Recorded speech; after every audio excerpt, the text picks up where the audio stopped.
Halo Effect by Alex51324. Chapter 4. Fitzroy!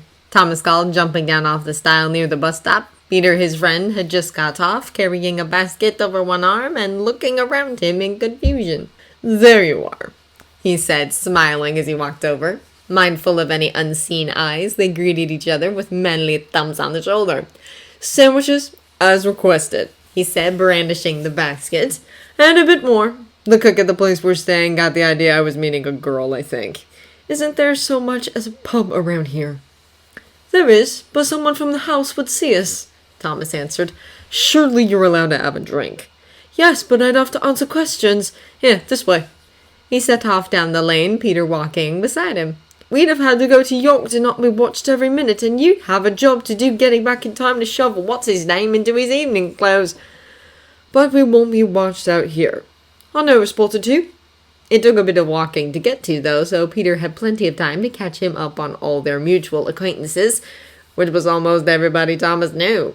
Peter had been the one to show him what there was in London when he'd figured out what sort of man he was, as well as tell him of a new club that had opened up for men like them. "When did you say you were coming up to London?" "July," Thomas answered. At least they had better take him when the family went. "Think it'll still be around by then?" Some places survived for years. Others were raided into oblivion within a few weeks of opening. "You can never tell. You get a lot of toffs there. That usually helps. Did you hear about the raid at the Blue Oyster?" Thomas shook his head. "Anyone we know get caught?" "No, but Syl broke his arm jumping out the back window. Only he wasn't supposed to be out that night, so he had to go on carrying trays with it until he could stage an accident." Thomas winced. "Ouch! Couldn't he have said he fell out of bed?" "Guess he didn't think of that. Anyway, the worst part was they sacked him anyway." "Bastards!" Thomas didn't think much of Syl. For one thing, he actually encouraged people to call him Sylvia, as if their sort didn't have enough to do with, but he wouldn't wish that on anyone. "How'd they justify that?" "Said he'd been being careless all day." "Which he had on account of his arm being broken." Thomas shook his head. "Sometimes I hate the entire world." Peter shrugged and said philosophically, "We knew it was a dangerous life when we signed up for it." Thomas couldn't keep the bitterness out of his voice. "I don't know about you, but I didn't sign up for it." Peter didn't answer for a moment, then said, "No, I suppose we didn't." Brightening up a bit, he added, "But at least they gave him a good character, and Theo got him a place where he works, so that's turned out all right." "Good for him." Thomas wondered if he'd ever be in a position to get somebody a place. Not if Carson had anything to say about it. He'd doubtless see a recommendation from Thomas as a mark against whoever it was. "The place is just up here." It was a grassy strip between two fields with a large tree for shade. "And nobody's going to come along to fetch the cows, or whatever it is they do?" Peter asked. "Do you see any cows?" Thomas asked. "That one's wheat," he indicated one field, "and that one's oats, so there's no reason for anyone to do anything to either of them until August at the earliest." They spread out their jackets on the ground and sat on them to eat the sandwiches. There was a bottle of lemonade, too, and cakes. Thomas got out the brandy to go with those, and soon was tasting it on Peter's tongue. He ran a hand through Peter's hair, tangling his fingers in the curls at the back of his neck. "Christ," Peter said, freeing his mouth for a moment. "I forgot how affectionate you are." Stung, Thomas pulled away a fraction. "No, it's nice. It just doesn't fit with your I hate everyone ice prince routine." "I do hate everyone," Thomas said sulkily and kissed him again. "Even me." "Especially you." He let Peter ease him down onto his back, careful to make sure he was lying across both of their coats. Normally, Thomas would have rather had it the other way, but if either of them was to end up with grass stains on his knees, let it be Peter. Later, Peter rolled off him and they fastened themselves up. "Suppose we ought to be starting back," he said, making no move to get up. Thomas checked his watch. "We can stay here for a minute." He shifted around so that his head was on Peter's chest. Did Peter remember, he wondered, that they'd actually lain like this once before? Thomas almost hoped not. It had been back when they'd worked together before he'd so much as kissed a bloke, and he'd been upset about being away from home or something babyish like that. Peter had let him crawl into bed with him. The memory was simultaneously comforting and mortifying. "You're such a romantic," Peter said fondly. "You ought to have somebody, really." "Did he have to go and ruin it?" "Well, I can't." "He tried that, and it never worked. Not with Philip or any of them." "I know." He twined his fingers with Thomas's. "You'd be happy, though, living in a cottage with somebody nice." "I'd be pulled to tears," Thomas said, ignoring the prickling in his eyes. "And do what for a living, I ask you?" Peter didn't answer for a moment, looking up at the canopy of leaves above them. "You know, I rather think he'd keep house. I'm not sure what he'd do." Thomas sat up. "I would not!" "Why did Peter think he was a woman?" "Don't be like that," Peter said, trying to tug him back down. "Like what?" Thomas demanded. "I know you're a manlier man than any of us," Peter said, like he was humoring him. "Then what would I be doing keeping house?" "Forget I said it." "No," Thomas said. "What would give you an idea like that?" "I don't know, if we lived in a world where we could, I think that's what you'd do. It was just a thought I had. Let's not fight. Please." "Okay," Thomas said. He didn't want to fight with Peter. He'd known him longer than anyone, and he didn't have so many friends he could afford to lose one. But he still stood up and put his jacket on. "We had better be getting back." They gathered up the picnic things. "I really didn't mean to upset you." "You didn't," Thomas lied. "You're so difficult." "Before I was affectionate and romantic. Which is it?" "All three. You want things men like us can't have, so you insist on pretending that you don't want anything. And then you wind up spoiling what we can have." Thomas looked away. Spoiled it, had he? He hadn't minded before, but suddenly his essential contrariness made him desperate to unspoil it. "Maybe you're right," he finally said. "About the cottage." Peter gave him a sad smile and clapped him on the shoulder. "Maybe. Come on." They stepped out from under the shelter of the tree, and on the way back talked of things that didn't matter. Thomas filled Peter in on all the Downton gossip, which he didn't care about, but filled the time. When he explained about the new tolerance for mixed foursomes, Peter said, "That could work for you, though. Find two understanding girls, and you could almost have a real date, in front of God and everybody." It didn't rankle the way it had when O'Brien suggested it, but Thomas still scoffed. "Two understanding girls and an understanding boy? You don't want much, do you?" "It'd be a challenge," Peter admitted. "What about when you're in London? A stroll through Kew Gardens." "In London, I have better things to do with me time." "Well, don't then." He sounded affronted, and it took Thomas a moment to realize why. "Wait, were you asking me?" "Not if you don't want to."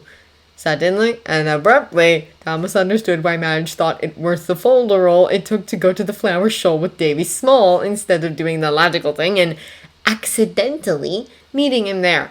He even understood why William had had so much trouble getting the words out to Daisy when it was entirely likely they'd have ended up at the fair in each other's company, even if he hadn't said anything.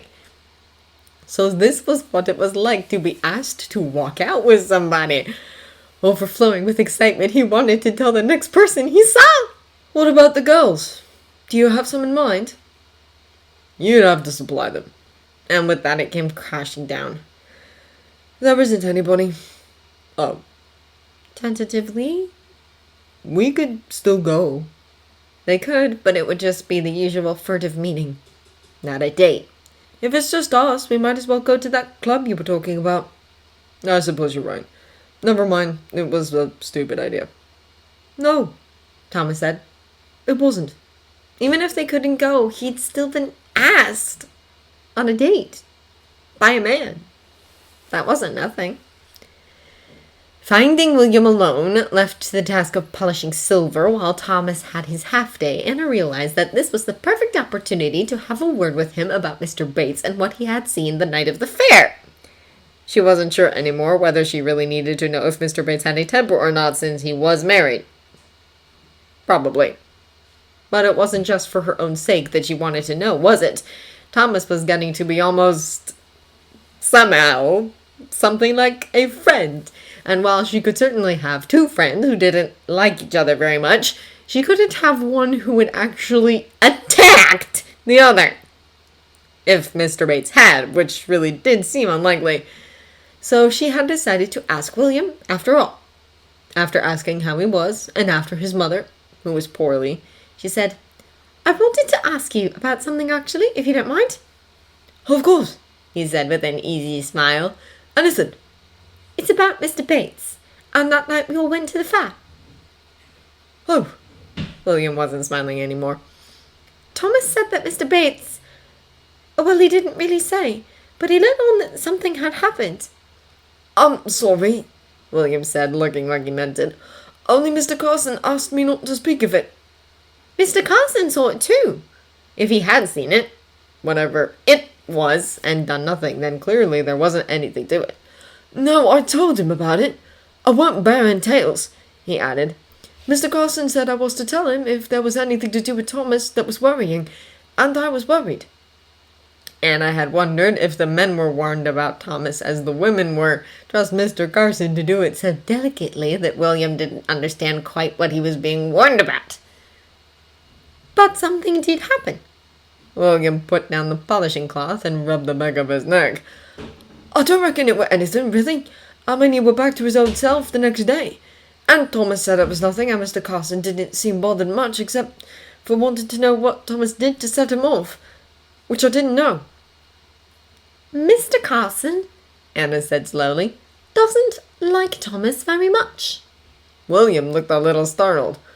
"Well, nor do I, if it comes down to it, but that doesn't make it right, does it?" "I can hardly say when I still don't know what it is." "I like Mr. Bates," she said, "but I should like to know if he's different from how I thought." William looked distinctly uncomfortable, but she pressed on. "Or maybe I'm imagining something worse than what really happened." "Look," he said, glancing at the door to make sure they weren't being overheard. "All they did was shove him up against the wall and say some nasty things, which I've wanted to do a time or two myself." "Haven't we all?" But the rest of them hadn't actually done it. "Only I thought I saw something in his face I didn't like." "Something," Anna cast about for a word. "Dangerous?" William nodded, once. "But it was just for that moment, and I haven't seen it since, so I might have imagined it. Trick of the light." "But it worried you enough to tell Mr. Carson about it?" William nodded again. "Thank you," Anna said. "You've given me a lot to think about." He nodded once more. "Only don't tell him I told you. He'll be furious." "Mr. Bates?" "Thomas." He thought a moment. "Not Mr. Bates either, come to think of it. Just in case I wasn't imagining things." Thomas ended up taking the bus with Peter as far as Thirsk, where he poked around moodily in the shops for a while, trying to recapture the bubbling excitement of having been asked on a date. By the time he realized it wasn't going to work, there was no time to do anything else, and he ended up heading back to Downton early, where he could at least enjoy the exceedingly mild pleasure of sitting on his arms in the servants' hall while the rest of them raced around over the upstairs dinner service. "You're back early," Anna observed, sitting next to him with a piece of mending. "Wasn't much to do," Thomas answered, turning the page of the newspaper. "Miss Bird mentioned she saw you meeting a man off the Thirsk bus." Was she implying there was something peculiar about that? Thank goodness they hadn't risked the pub. "Just somebody I know from London," Thomas said, not looking up from the paper so as to appear as unconcerned as possible. "Is he the one you're always writing to?" Anna asked. What business of hers was it if he was? "I write to a lot of people." "What's he like?" Now he had to look over at her to see if her face gave any sign of why she was suddenly so interested in how he spent his half-days. It didn't. "He valets for Sir Henry Denham. Sir Henry's at a house party over by Thirsk, and he had a few hours free before he had to go back and dress him for dinner. Is there anything else you'd like to know?" Anna ignored the question and the rebuke that it implied. "It's nice you got to see each other." Was there a hint of something knowing in her tone? "What's it to you?" She scoffed. "I'm just trying to be friendly, take an interest in your life." "Why?" "It's something civilized people do," she answered. "I seem to remember you asking me any number of questions about Mr. Bates." Thomas's blood went cold. That's entirely different. Before she could answer, he grabbed his cigarettes and fled to the courtyard, even though since neither Miss Hughes nor Miss O'Brien was present, he could have smoked inside. Anna, however, didn't take a hint. He barely lit up when she came out and said gently, "Thomas?" He glared at her. "Don't worry about it." "About what?" She sighed. "I'm not blind." "Oh no. I haven't the faintest idea what you're talking about." "I wasn't trying to catch you out of anything like that."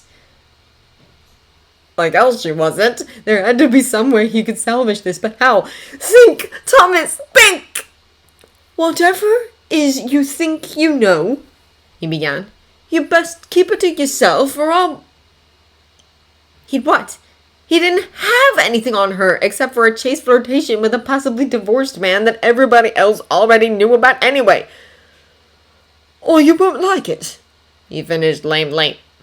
Anna looked at them for a moment, her expression unreadable. Finally, she said, "I don't know whether to give you a clip round the ear or feel sorry for you." It reminded him oddly of what Peter had said about him being difficult and all the rest of it. He tried to say something about her having no reason to do either, but she spoke over him. "All I'm trying to say is that you needn't worry about what I think I know." More quietly, almost to herself, she added, "And I'm not sure who I could find to tell who doesn't already know it either." Thomas froze, his cigarette halfway to his lips. She couldn't mean that. Not if what he thought she knew was really what she thought she knew. If they all knew, he'd have been sacked by now. Or jailed. But what else was there?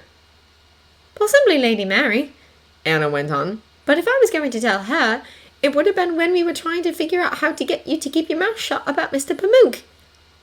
That was it! He knew he had something on somebody. "I could write to the papers," he said, "about where he was when he died."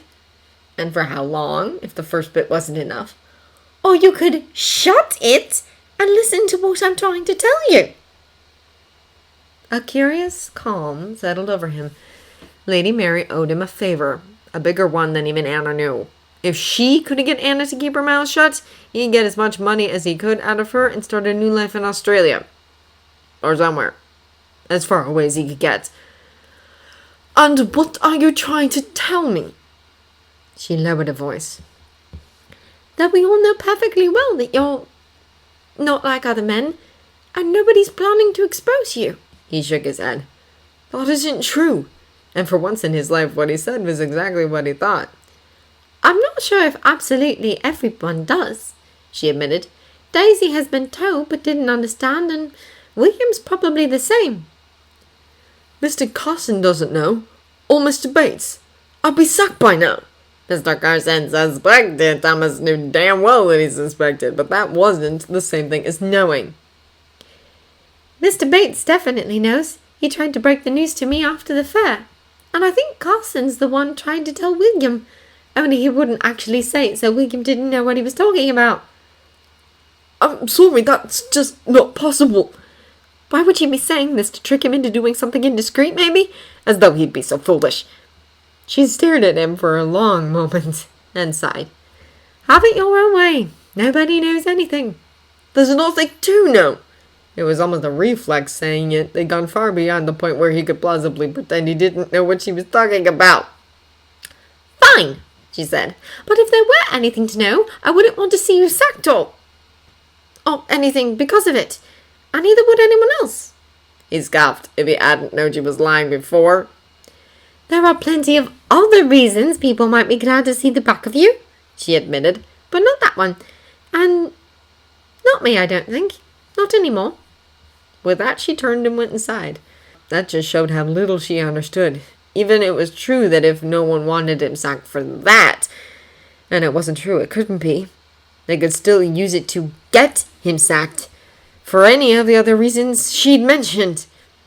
He stayed outside, smoking one cigarette after another, trying to think of some kind of plan until Daisy banged the door open and called, "Thomas, are you planning to eat?"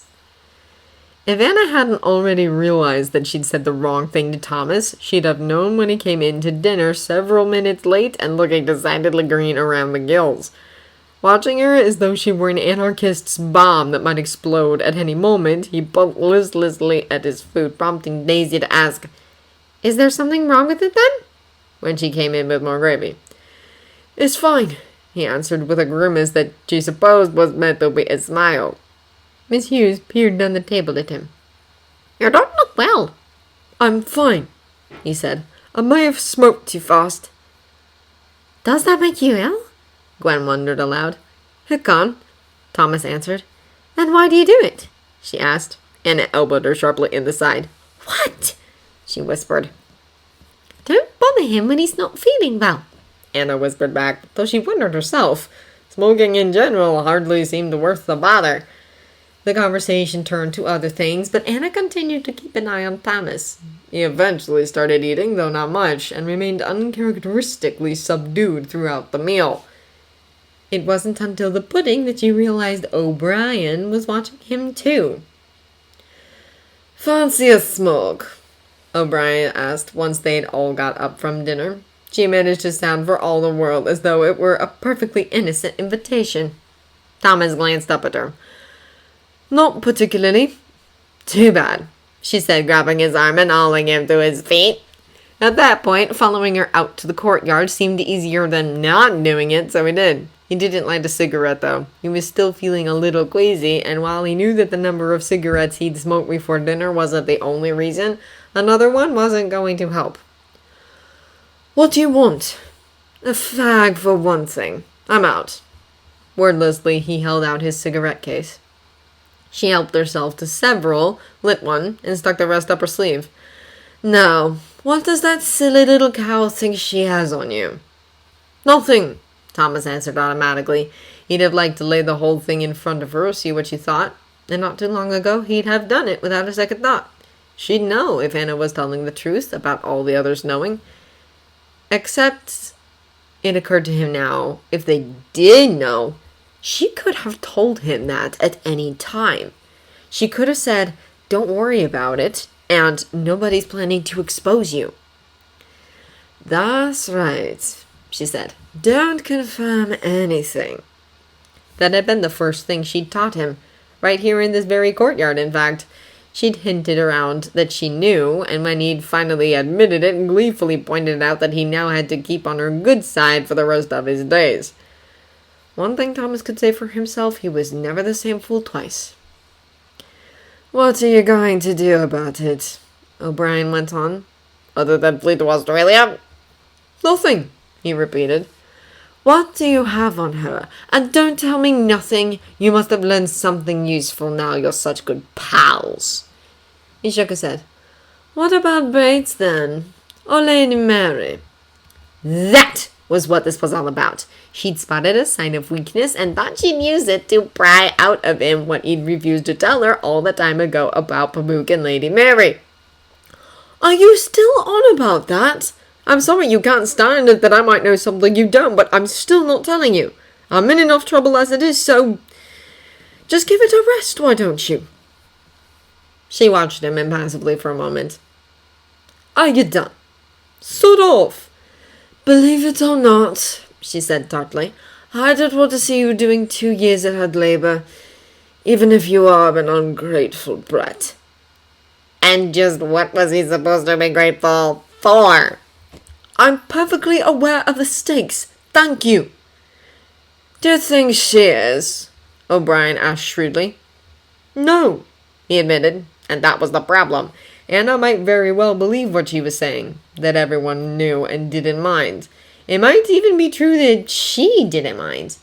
But she could still ruin him, perhaps even without meaning to. The question was, should he try to impress upon her how thoroughly explosive this matter was, or leave her in blissful ignorance of the strength of the weapon she held? Was she more likely to destroy him by accident or on purpose? "Do you suppose the unholy alliance has gotten back together?" Bates asked the next morning when Anna found herself in the boot room with him. He meant Thomas and Miss O'Brien, of course. In addition to going to the courtyard together the evening before, they'd been strangely polite to each other over breakfast. I don't know, Anna said truthfully. I'd like to think she decided to mend fences because it was so obvious something was bothering him. But you don't think it's likely? Bates said. No, she said, inspecting the laces on Lady Edith's walking shoes. But stranger things have happened at sea. Any idea what is bothering him? Mr. Bates asked idly. Anna knew she shouldn't say. Thomas didn't like or trust Mr. Bates, and while she did like him, she'd not trust him either if she had the sense God gave a goose.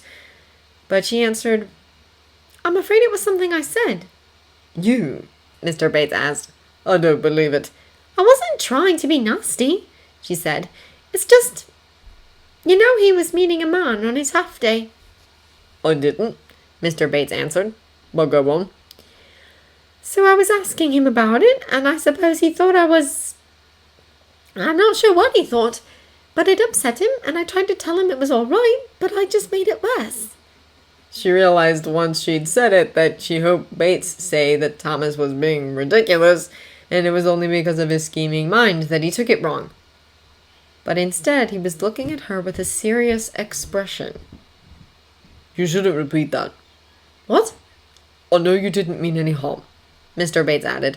but you shouldn't repeat it. Mr. Carson can just about stand his being like he is as long as he can pretend he doesn't know. But if there's talk about him meeting men... He shrugged. Especially if there's talk among the women. Of all the... Because we aren't supposed to know such things even exist, I suppose. Yes, and because if the women servants know, it's not that much of a leap to the ladies knowing. Oh, they would, and thought likely, be no more distressed by the revelation than the women's servants were. But of course Mr. Carson would expect them to nearly die of shock. Mr. Carson would skin him alive. He'd sack him for certain. I wouldn't put it past him to try having him arrested. That was much more serious than skinning him alive, because it could actually happen. I don't see why it has to be such a big secret, Anna said. The details were best not thought of, certainly, but everyone could manage to look at a married man and women and not think about the details, even when the appearance of a child made it evident the details had taken place. I mean, I know it's against the law, but... She didn't know why it was against the law either. That I couldn't tell you. I just wanted to be happy for him. If there was something to be happy for him about, I mean. For all we know, it was his brother. Does he have a brother? Anna shrugged. He doesn't talk about his family much. There might be an unhappy reason for that, Mr. Bates said. if they know about him. Anna didn't quite understand what he meant for a moment. You mean they'd disown him? Over that? They might have done. He shrugged. It happens in any case. There were a few like that in our regiment. One said he joined up because he didn't have anywhere else to go. That's awful. Mr. Bates shrugged and concentrated on the shoe he was polishing for a moment. In any case, he's right to keep his private life private. I suppose so. She really had put her foot in it. Do you think I ought to try one more time to let him know I didn't mean anything? Bates paused in his polishing. I think I'd leave it alone. Just pretend you never discussed it. That's probably what he wants. Anna agreed. If the problem was that she'd talked about it, it couldn't be fixed with more talking. Of course, if we did want to see the back of him. Anna looked up at him sharply. You don't mean that! No, I don't. Lord Grantham likes him. For some reason. Knowing better than to ask Miss O'Brien's advice on which way Anna was likely to jump, the best Thomas could come up with to do was to write to some of his regular correspondents to see what they thought, and hope Anna didn't do anything drastic while he was waiting for the replies. She didn't, but the first few answers were less useful than he'd wanted, focusing on what a ghastly shock it must have been to hear a thing like that. Greg even suggested that it could come in handy to have someone in the house who was in on the secret. How, Thomas couldn't begin to guess. Theo seemed just as oblivious of the severity of the situation, saying that he hoped it would all blow over, but at least went on to say, "If you do end up needing to make yourself scarce, there might be something I can do. One of our regular footmen is finding the place a bit too colorful now that Sill's with us. If he leaves, I'm sure I can get you an interview. Lady M doesn't mind our sort, and she does like the handsome ones, so I think you'd be alright, as long as the reference will bear looking at. Thomas wasn't entirely sure he wanted to work in a house full of screaming queens either, but at least he had a prospect other than destitution and disgrace if it came down to it. That and the knowledge that he could use what he had on Lady Mary to get the reference sorted out was enough to give him a break from mentally packing his bags for Australia every minute, but he didn't really start to relax until he got Peter's reply. The last of the batch, since he'd had to get back to London before he could read Thomas's. The letter came in the morning post, and as soon as breakfast was over, he nipped out into the courtyard to read it in private. I can see why you're worked up, Peter wrote. But is it as bad as all that? Think. Did she say it as though she were threatening you? Of course you'd be much happier if no one ever mentioned anything. But she might have only meant to let you know that you didn't have to hide it from her. Oh. She hadn't exactly sounded like she was threatening him. Thomas wasn't thick enough to miss that. But he hadn't been able to think of any other reason she'd want to bring it up. There are sympathetic souls in the world, you know, Peter's letter went on. Not as many as we'd like, but some. Did I ever tell you once when Lady D and the children were here, the governess saw... Well, never you mind what she saw. But she never breathed a word, and it makes it a lot less ghastly when we have to go up to Devonshire, having someone I can talk to. Maybe that was what Reg had meant about it coming in handy. Thomas still didn't see it, but he read on. In any case, I don't imagine your housemaid can have seen anything, unless you had 2 social engagements in the same day. And you're quite right about the difference between suspecting and knowing. You know the worst can't happen without specific details, and if it's just a matter of finding another place, we'll think of something. Thomas didn't entirely share Peter's breezy optimism about his prospects after being sacked, but he was right about prison. They couldn't send you there for wanting to commit acts of gross indecency. They had to be able to suggest you'd actually committed them with a particular person at a given place and time. Between them, Anna and Miss Bird possessed more of the necessary details than they probably realized. But even if they did realize, not even Thomas was sufficiently convicted of his own importance to think that the police would launch an investigation based on what a housemaid and a cook thought they knew. Peter concluded, I know you'd like to be prepared for the worst, but if no new calamity has transpired since you wrote, I think the best thing to do is wait and see. If things still look bleak by the time you come down to London, we'll talk about it then. The end of the season isn't a bad time to be looking for a new situation. And in the meantime, I'll keep my ears open for anything that might suit you. Chin up. Yours affectionately, B.F. It was so thoroughly sensible a letter that Thomas couldn't help but feel a little better. Throughout the day's round of fetching and polishing and carrying things up to the dining room and then back down again, he thought about his reply. When at last he went up to his room at the end of the day, he sat down and wrote, Dear Peter, no new calamities have, as you say, transpired. It's possible that I may have overestimated the degree of danger. Just a bit. A seems fairly solid, though I could wish she'd mind her own business and not go around frightening people like that. I hope I won't need it, but you're right about the end of the season. I'm finding a place. Theo has written to say there's a chance of an opening where he works. Could I stand to be under the same roof with S? Let's hope I don't have to find out. Though living in London might be fun. Here Thomas paused in his writing to consider whether to hint that Peter's presence there was a point in London's favour. He decided on, We might see more of each other in that case, but I suppose I am all right where I am. Your governess intrigues me. What do you find to talk about? I won't ask what she saw. As a matter of fact, I used to be friendly with the lady's maid here, but that went sour. Belatedly, it occurred to Thomas that if his secret really was a secret, O'Brien would have no reason not to have spread it around by now. Did that mean that Anna was right? That most of them knew already and didn't mind? The thought was almost unbearable, like he'd been walking around naked all this time without noticing. She couldn't be right, that was all. We mostly talked about how stupid and awful everyone else in the house is. I don't imagine you and your governess talk about that. I suppose I'm well shot of her. But now who do I tell it to when I hate everyone? Not A. She likes everyone, possibly even including me. It's incredibly annoying. Hope I can see you when I'm in London, even if things aren't looking too bleak. Yours affectionately, TB. Not saying anything seemed to have been the right course. Within a few days, Thomas had stopped looking at Anna as though she were a poisonous reptile. And a few days after that, he was as close to cheerful as he ever got, talking about the upcoming trip to London as they sat in the servants' hall in the lull between luncheon and tea.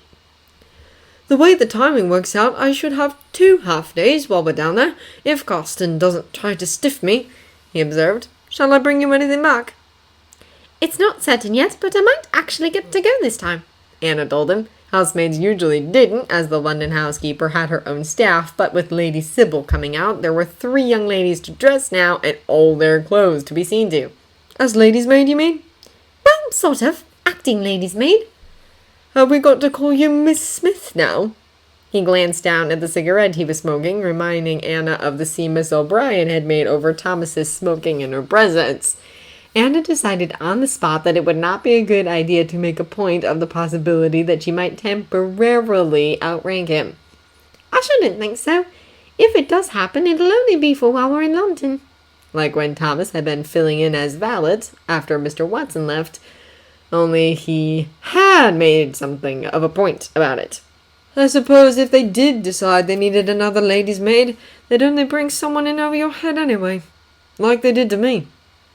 It wouldn't really be the proper way of doing things for them to have a lady's maid when they're unmarried, Anna pointed out, ignoring the bitterness that underlay Thomas's remark. Honestly, he ought to have realized by now that he was far too young to be his lordship's valet, even leaving everything else aside. She understood what he was trying to do, give them something in common to talk about.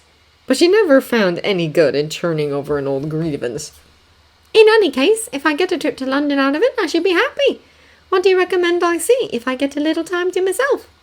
Anna knew perfectly well that Thomas relished any opportunity to play the expert, and he went on quite pleasantly, if just a little patronizingly, about various respectable attractions, picture galleries, the gardens at Kew and Kensington, and what Anna supposed must be the tamer sort of music halls. And of course you'll want to see the big department stores in Oxford Street, but if you play your cards right, you don't have to waste our half-day on that. Just get one of the ladies to realize they need something and send you for it, and you're more or less free to make an afternoon of it. Is that what Miss O'Brien does? Anna asked shrewdly. She used to drag me along to carry the parcels. Is that a hint? She asked, daring to tease a little since he was in a good mood. I don't suppose I mind it if you're not keen on going by yourself. Are they really that much better than the ones in York? Anna wondered. Not in terms of anything the likes of us would actually buy, but there's a lot more to see. They make a real effort arranging the goods so that they look nice, and sometimes they have exhibitions. Japanese clothes, one of them had once, just to look at, but then you could buy things with Japanese designs on, fans and mirrors and things like that. And you can go in the tea rooms and see what the fashionable ladies are wearing, which you ought to take an interest in if you're going to be a lady's maid. Is that all right for people like us? Anna wondered. Thomas nodded. They let in all sorts. Some of the best restaurants and hotels will just about let you in the bar, too, as long as you're dressed all right and mind your accent. But maybe that's not a good idea for a woman, now that I think of it. Likely not, Anna agreed. They were still talking about London. He'd circled back round to gardens again, when William came in. I'm glad to see you both here, as I've something to ask you, he announced. Anna put down her mending for a moment, demonstrating that he had her full attention. Thomas lit a cigarette and glared at him. Miss Patmore has said that Daisy and I could go on a picnic if you two would go along to chaperone us. Will you do it? Of course, Anna said, touching Thomas's arm and giving him a pointed look. It'll be difficult to find a date when the house can spare all 4 of us, though. We were thinking this coming Saturday. The ladies will be away most of the day, so it's only his lordship here for luncheon. And who's going to take it up to him if we're both having a picnic? Thomas asked. Mr. Bates can't. He shot Anna a look that was almost apologetic. I thought Mr. Carson could do it the once, William suggested. Chance would be a fine thing. Thomas huffed. Well, I think it sounds like a good idea, Anna said, giving Thomas a quelling look. He sighed. I'm not saying I won't do it if they let us. Just don't get your hopes up. If Carson knows we've got a slack day coming, he'll already have a list as long as your arm of things for us to do. I'll speak to Miss Hughes, Anna said. If she thinks it's all right, she may have some ideas about how to approach Mr. Carson. Thank you, William said and darted off, presumably to the kitchens, to tell Daisy the good news.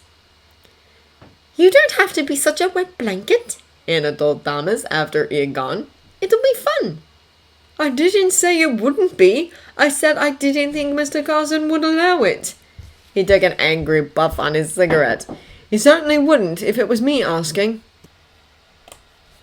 You can't know that, Anna said. If he meant a real date with someone he really fancied, he was right, of course, but they were pretending she didn't know that.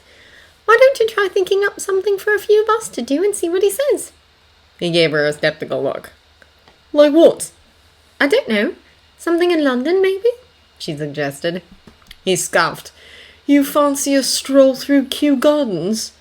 Well, I'm not saying I won't do it if they let us, she teased. Anna went to speak to Miss Hughes, as promised, after dinner that evening. She thought well of the plan in general, but agreed with Thomas that Mr. Carson was unlikely to welcome the idea of both footmen being out at once. Why not ask Mr. Bates to make the fourth in the party? She suggested, with a bit of a twinkle in her eye. I'm not sure that's a good idea, Anna said, not given what he'd said about being married. Unlike Thomas, Miss Hughes took her word for it, only saying, Well, if that's what you think best. It might make it a little easier for poor William, though. I think he's gotten used to Thomas's ways. He'd caught on, thanks to a tip from Gwen, that it frustrated Thomas to no end when one of his barbs sailed right over the intended victim's head, so he'd taken to pretending that nearly all of them did. And I think it does Thomas a bit of good, being included in things like that. Not that he'd ever admit he's enjoying himself. Well, his friendship with Miss O'Brien never did him any good. Oh, the rest of us. I dare say you're a better influence on him. She sighed. I suppose you'd like me to talk Mr. Carson into it? Would you? Anna asked hopefully. I'll see what I can do. Thomas wished he could be surprised when Carson did, after all, give permission for the picnic, lecturing him and William on the need to work all the harder before and after, of course. He wrote a long letter to Peter about the injustice of it all. It got back a satisfactorily lengthy reply.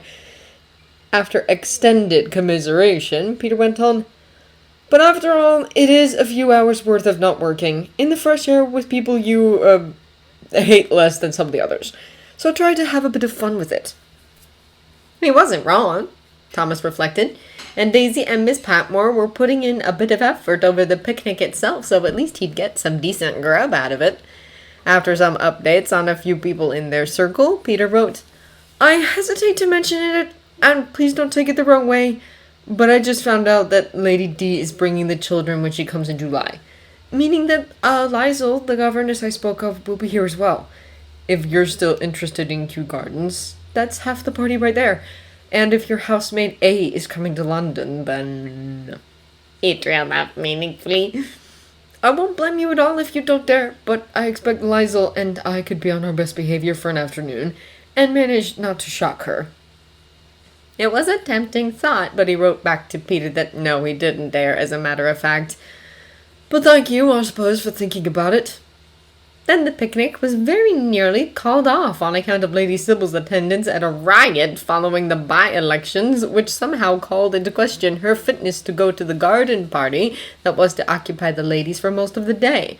Fortunately, by Saturday morning, Lady Sybil had managed to convince her ladyship to allow her to go, with the result that shortly after the ladies left in the motor from the front door, the picnic party set off on foot from the back.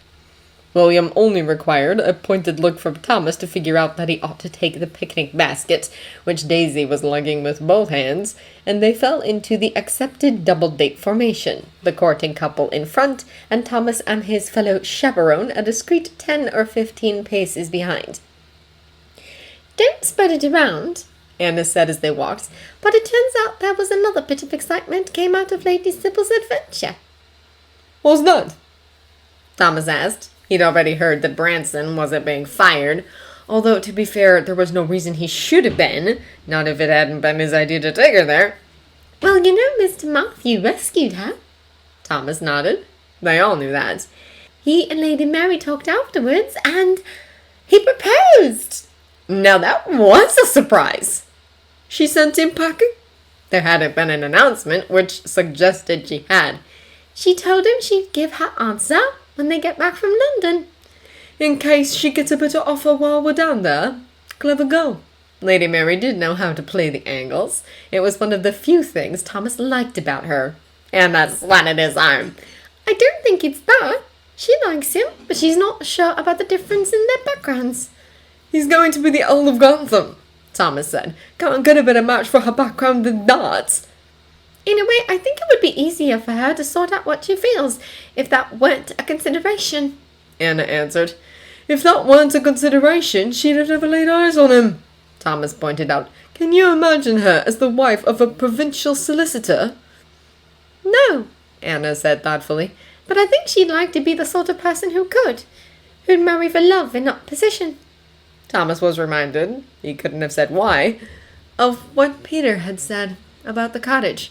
He wouldn't really do that either, even if it were somehow possible. He'd be too conscious of how it would look. But he might like to be the sort of person who would. I suppose she's damned if she does or if she doesn't, he said after a while. Either they'll say she's marrying him because he can make her countess, or that she's spurning him because he's a solicitor from Manchester. Yes, exactly, Anna agreed. And she doesn't have it in her not to care what they say. Thomas could understand that for certain. The picnic spot that William and Daisy had chosen was by the ornamental lake, with a view of the folly on the little island in the middle. Thomas very carefully did not think about how much more picturesque it was than the spot he'd taken Peter. There was a small chance of one of the gardeners happening by, which was perfectly all right since they had permission to be here, and there was no chance of any of the quality seeing them.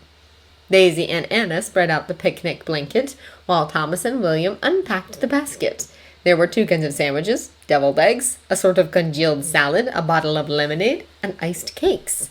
They all admired the food, prompting Daisy to say of the cakes, I even did the little flowers on top, so they'd be like if it was a real party. And what is this, if not a real party? Anna asked. Are we playing make-believe? But Thomas knew what she meant. A party for the upstairs lot. He caught William's eye and picked up the plate of sandwiches, holding it as he would a tray in the dining room. William caught on, and they took it in turns to offer the various delicacies to the ladies, though the effect was rather spoiled when they sat down again afterwards and helped themselves. What is that? Daisy asked at one point, indicating the folly, which was done in the style of a Roman ruin. Did somebody used to live there in olden times? It's just for looking at, Thomas informed her. They were all the rage a couple of centuries ago. They built a whole building just to look at? Daisy was incredulous. You're surprised? Thomas asked. How much of what we do is just for the look of it? Not quite as much of what we do, Anna pointed out, which was fair enough. We're supposed to be the delicate sex, but we work harder than you lot any day. Daisy especially. That turned the talk to the vote for women and Lady Sybil's interest in the subject. William, seeing which way the wind was blowing, claimed to be in favor of it, though Daisy said she wouldn't know the first thing about who to vote for anyway. You wouldn't be voting either way, Thomas said. None of us can. Me dad can, William objected. He doesn't, but he could, I think. He's a tenant, Thomas said. You've got to be a householder, and if you live in your employer's house, you aren't. They wrote it that way on purpose so they wouldn't have servants voting. Not even Mr. Carson? Daisy asked. Thomas hesitated over that one. Might there be some sort of exception that he didn't know about? But he answered, No, not even Mr. Carson, as though he were sure. I wonder if Lady Sybil knows that, Anna mused. Well, if she's about to find out, don't let on it came from me. It might amuse Lord Grantham to have a socialist chauffeur, but Thomas doubted he could handle a political footman, even if the extent of Thomas's political opinions was that he thought he ought to be allowed to have them if he wanted.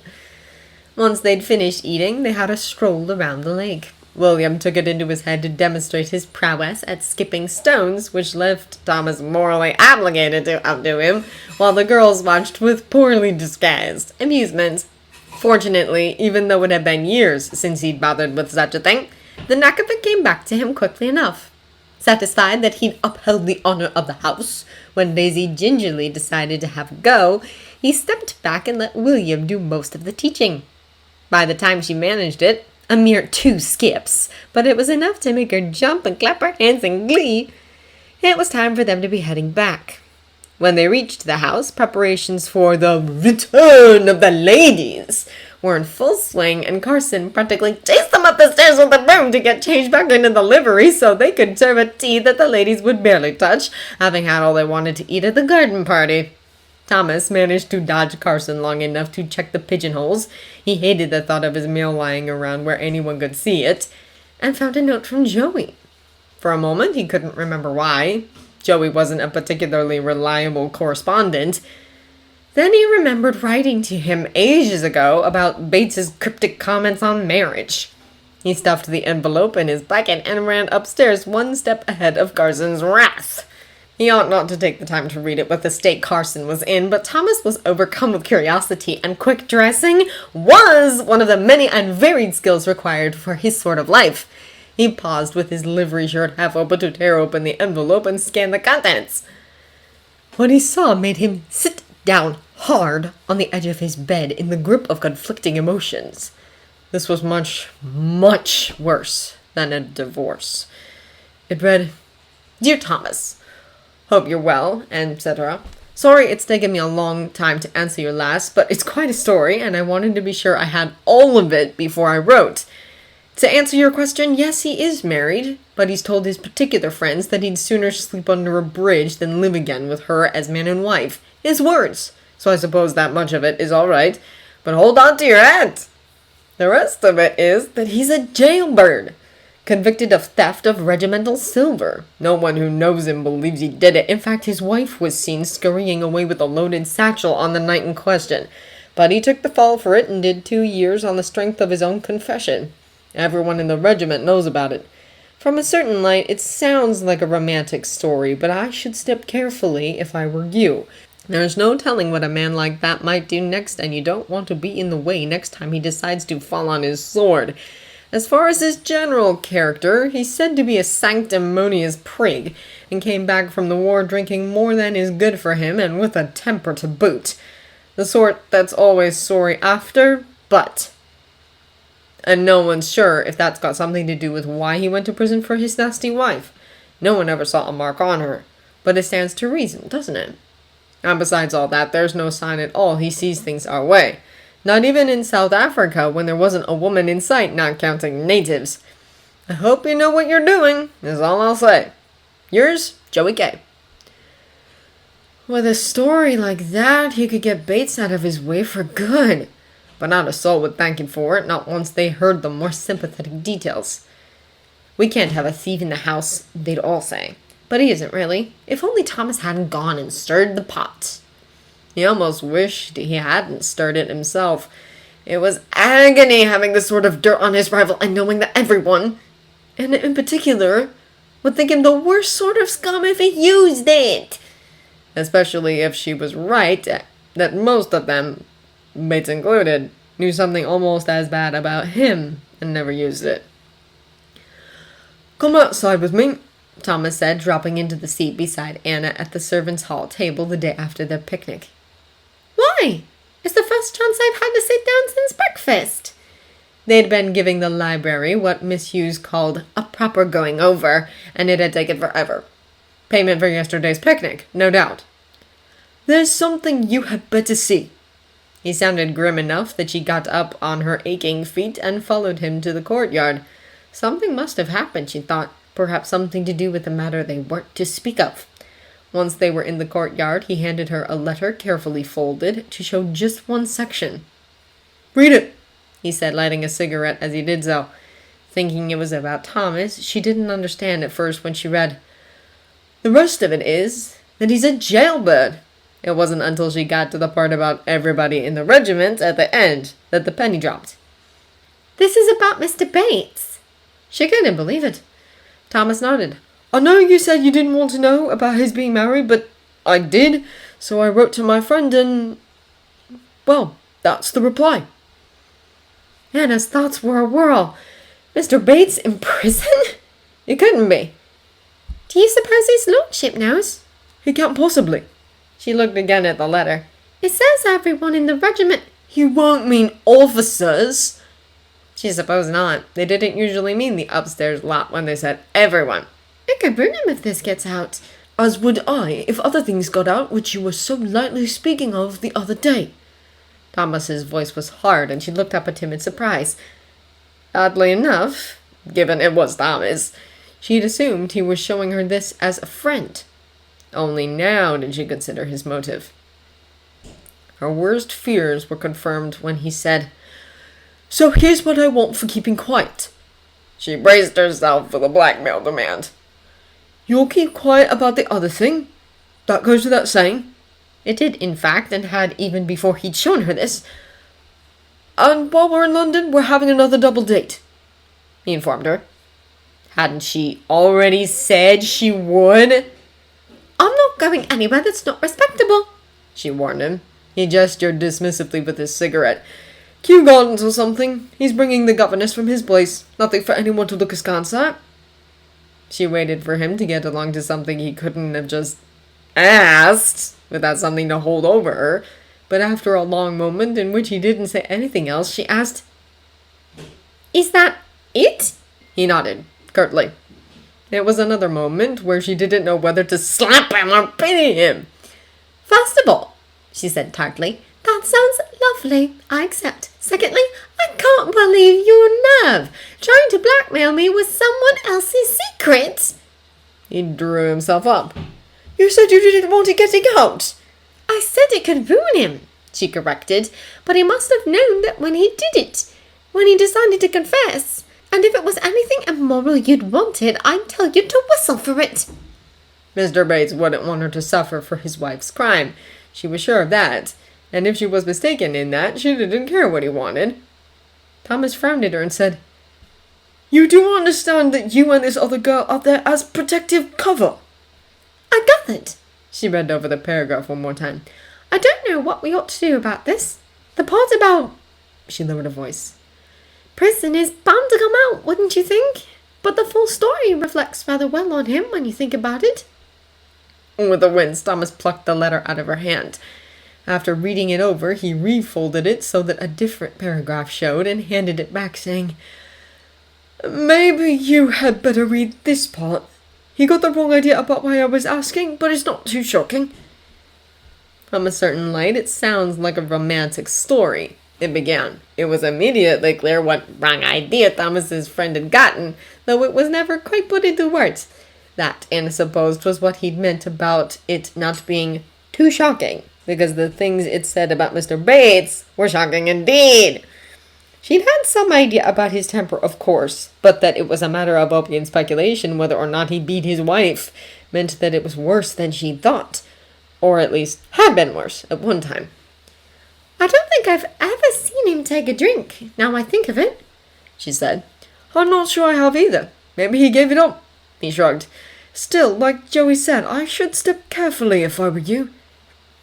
It was just a little bit touching that Thomas had someone who cared enough to warn him off a dangerous man, and that he cared enough to pass the warning on to her. Although he seemed to have gotten the wrong idea as well.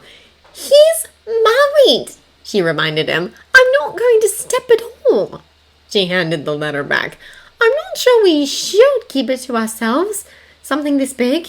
I know you think it's silly the way Mr. Carson goes on about the owner of the house, but if it were known there was a convicted thief employed here... Well, for one thing, anyone who's ever visited and then misplaced something would suspect forever that it had been stolen here. You think we should rat him out? Thomas asked. Not rat him out, Anna objected. We can keep it to ourselves, or we can rat him out. If there's another option, I'm not seeing it. Put that way, Anna didn't see one either. Although she thought there was an important difference between relaying a story because it ought to be known, rather than to get someone in trouble. Don't you think there's a chance his lordship knows? If he did, then it wouldn't be their place to say anything about it. Thomas looked skeptical. I don't think it's likely. He shook his head. I don't see how we can find out either. If Mr. O'Brien could still be relied on, we could get around Carson that way, take it to her ladyship, but... Mr. O'Brien could never be relied on, Anna informed him. She didn't know why Thomas had ever thought she could. She'd be the worst possible person to tell. No, I see that. He tossed the end of his cigarette down and stamped on it. Well, if anyone finds out we knew and didn't say, we can say we thought his lordship must have known. Mr. Bates being such an honourable man. I'm not worried about that, Anna said as they headed inside. How would anyone find out that they knew? More fool you, Thomas muttered. Well, that had not at all gone the way Thomas had expected it to. We wasn't sure which was more surprising, that Anna was thinking about spilling Bates's secret, or how thoroughly unimpressed she'd been with the price he'd planned to exact for his silence, saying, "Is that it?"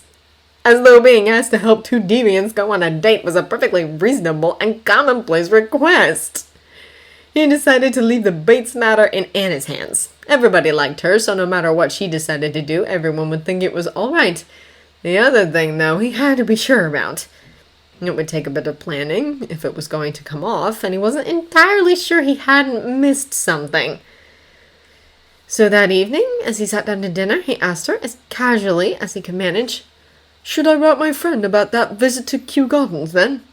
She nodded, giving him a puzzled glance. "I already said I'd like to go. I only hope we can find a day we're all free." She didn't say it particularly quietly either, leading Mrs. Hughes to ask, "What's this?" Well, the whole point of taking two girls along was that it wouldn't have to be kept a secret. Thomas hadn't been planning to announce the thing at dinner, for heaven's sake. But now that Miss Hughes had asked, there was nothing for it but to say, "Anna and I are hoping to see the Kew Gardens while we're in London." "With some friends of Thomas's," Anna added. "I'm not sure I like the sound of that," Mr. Carson intoned. Miss Hughes glanced over at him and said, "I'm sure they're perfectly respectable people," with just a hint of a question in her tone. "Of course," Anna said. "They're valet and governess for—" "The Denhams," Thomas supplied. "Which Denhams?" Carson asked suspiciously. "The Sir Henry Denhams," Thomas said. "Don't Lady Denham and the children spend most of their time in the country?" Carson asked. "What's the governess doing in London?" "It happens that Lady Denham, the children, and governess are in London the same time we are," Thomas explained. God, was this what it was like for normal people, having a private life picked over at the dinner table in front of everyone? If it was, they could just about keep it as far as he was concerned. "I don't actually know the young woman, but Mr. Fitzroy, my friend, has been keen for us to meet." "Well, the governess's character must be above even a hint of reproach," Miss Hughes said, "so I suppose that as long as Lady Denham has no objection, neither do I." She gave Carson a pointed look. He grumbled a bit and said, "I can't promise that I'll be able to spare you on any particular day, not until we know how much entertaining we'll be doing."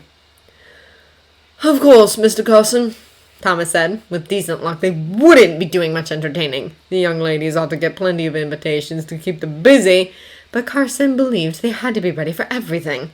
And a good thing, too. If he didn't feel like he needed every available footman, chances were Thomas would never see London again. "Well, then," Thomas said, "we shall see when the time comes." With that, mercifully, the talk turned to other subjects. Miss Hughes tapped at the door to Mr. Carson's pantry, where he was going over the books. She handed him a cup of tea and took the seat across from his desk, the petitioner's chair she'd heard one of the footmen before William calling it. "You will help them find a day they can go to Kew Gardens, I hope?" Mr. Carson scoffed and blew on the tea to cool it. "He's not half as clever as he thinks he is. I know perfectly well what he's up to." "All of the others have been allowed to have their dates," Miss Hughes pointed out. "And he's been on more of them than anyone else, if that's the way he wants to play it." Miss Hughes gave him a flat look. "I've spoken to Anna about it, and as far as I can tell, the young man is perfectly respectable." Mr. Carson gave her a look that mirrored her own. "I don't see how that can be." "With one glaring exception, perhaps," she conceded. "I think it's rather sweet that he's gone to the trouble of arranging a chaperone. He'd not have had to." "And I think he just wants to rub our faces in it." "You'd rather he went behind our backs?" "I'd rather not have to think about it at all, and dragging Anna into the sordid business." "They're going walking in a garden," Miss Hughes pointed out, as couples had done since Adam and Eve, although perhaps that wasn't the best comparison to draw. How sordid can it be? Mr. Carson huffed and shook his head.